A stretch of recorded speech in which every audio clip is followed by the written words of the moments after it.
السلام علیکم دوستو، welcome to my channel horror story Urdu.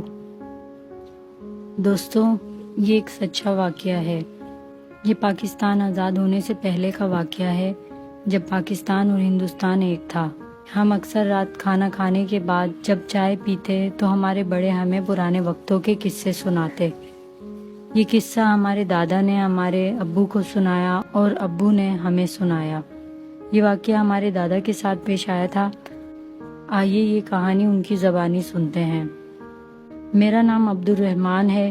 جب یہ واقعہ پیش آیا تو اس وقت میری عمر 10 سال تھی۔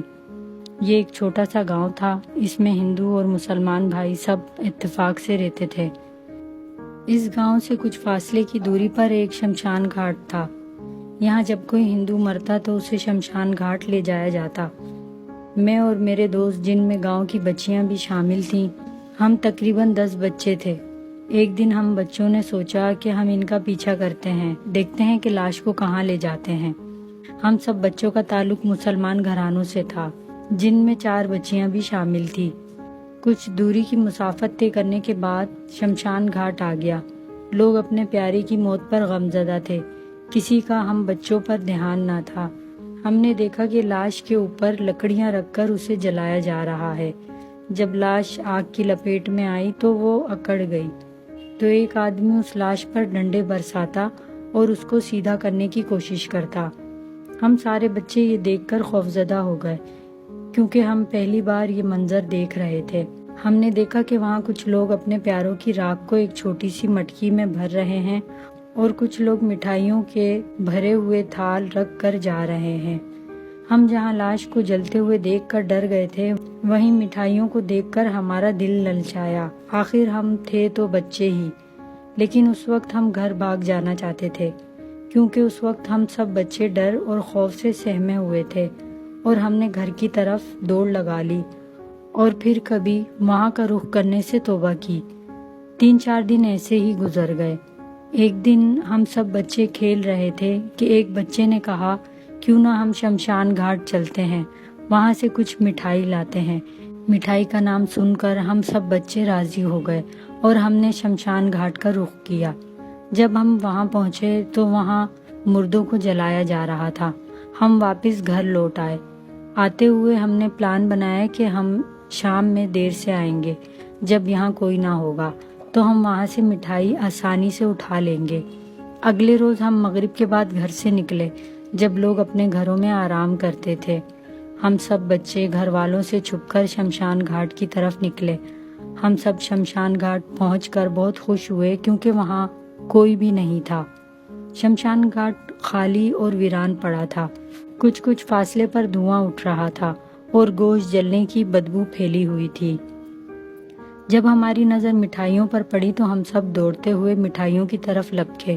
کچھ بچوں نے دونوں ہاتھوں میں مٹھائی پکڑی اور کچھ نے اپنے دامن مٹھائی سے بھرے۔ ایک بچی نے تو وہیں مٹھائی کے تھال کے پاس بیٹھ کر مٹھائی کھانا شروع کر دی۔ میں نے بھی اپنے دامن میں مٹھائی بھری اور اپنے دوستوں سے کہا، چلو جلدی کرو، ہمیں کوئی دیکھ نہ لے، جلدی چلتے ہیں یہاں سے۔ ہم سب نے مٹھائیاں لی اور تیز قدموں سے واپسی کی راہ لی، اور ساتھ ساتھ ادھر ادھر بھی نظریں دوڑاتے کہ کوئی ہمیں دیکھ نہ لے۔ اسی دوران ہماری نظر ہمارے ساتھ آئی ہوئی اس بچی پر پڑی جس کا نام گڑیا تھا۔ تھال سے مٹھائی کھا رہی تھی۔ وہ وہیں اسی مٹھائی کے تھال کے پاس بیٹھی ہوئی ہے، جیسے کسی نے اسے فریز کیا ہو۔ ہماری طرف اس کی کمر تھی اور ہم سب اسے آوازیں لگا رہے تھے۔ وہ ایک بت کی طرح بیٹھی ہوئی تھی۔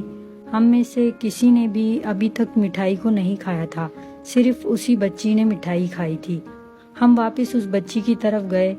جیسے ہی ہم اس کے پاس پہنچے تو ہم نے دیکھا کہ اس کی زبان منہ سے نکل کر زمین کو چھو رہی تھی اور دونوں آنکھیں بھی باہر کی طرف لٹکی ہوئی تھی۔ خوف اور دہشت سے ہم چیخے، ہمارے دامن اور ہاتھوں سے مٹھائیاں زمین پر گر پڑی اور ہم نے گھر کی طرف دوڑ لگائی۔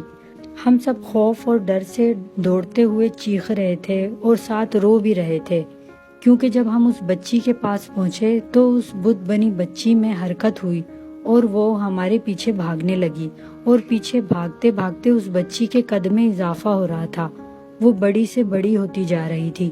ہم بڑی مشکل سے اپنے گاؤں پہنچے اور گاؤں پہنچ کر ہم نے اس واقعے کا کسی سے بھی ذکر نہ کیا اور اپنے اپنے گھروں میں چلے گئے۔ ہم حد سے زیادہ خوفزدہ تھے۔ تھوڑی دیر میں گاؤں میں شور مچ گیا۔ وہ بچی جو ہمارے ساتھ تھی، جس کا نام گڑیا تھا، وہ لاپتہ ہے۔ پورے گاؤں میں گڑیا کو تلاش کیا گیا، وہ نہ ملی۔ ہم دوستوں نے ڈر خوف کی وجہ سے کسی کو بھی گڑیا کے بارے میں نہیں بتایا۔ گاؤں والوں نے گڑیا کو شمشان گھاٹ کی طرف ڈھونڈنے کا فیصلہ کیا۔ گاؤں والے جب وہاں پہنچے تو وہاں کوئی نہ تھا، لیکن وہاں دل کو لرزا دینے والی چیخوں کی آوازیں آ رہی تھی۔ گاؤں والوں نے وہاں زیادہ دیر رکنا مناسب نہ سمجھا اور واپس گاؤں لوٹ آئے۔ ساری رات گزر گئی، گڑیا کا کچھ پتہ نہ چلا۔ اگلے روز گاؤں والوں کو خبر ملی کہ شمشان گھاٹ میں کسی بچی کی لاش پڑی ہے۔ جب گاؤں والے اور گڑیا کے گھر والے شمشان گھاٹ پہنچے تو وہ گڑیا ہی تھی۔ اس کی زبان اور آنکھیں اب بھی باہر کی طرف نکلی ہوئی تھی۔